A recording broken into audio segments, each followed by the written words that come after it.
Buonasera e ben ritrovati con l'informazione flash di New Sicilia, i principali titoli del pomeriggio. L'Arsa ha approvato una manovra finanziaria da quasi 220 milioni di euro. Il Presidente della Regione Renato Schifari ha sottolineato l'importanza delle risorse stanziate per affrontare la crisi idrica, sostenere i comuni in difficoltà e finanziare i consorzi di bonifica.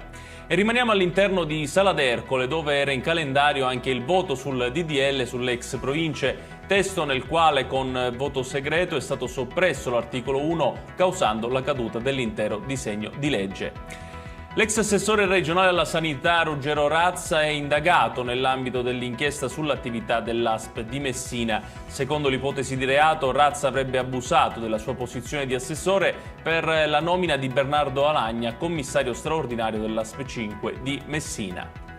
La Guardia di Finanza di Catania ha eseguito misure cautelari nei confronti di 5 persone indagate per i reati di bancarotta fraudolenta. Si tratta dei vertici di un'azienda molto nota nel mondo della produzione del caffè.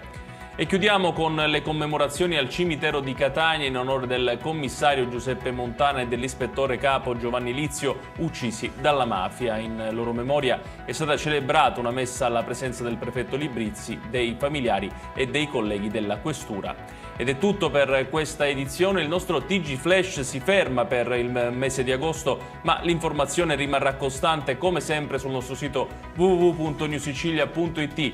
Noi ci rivediamo il prossimo 2 di settembre. Grazie per averci seguito e buone vacanze.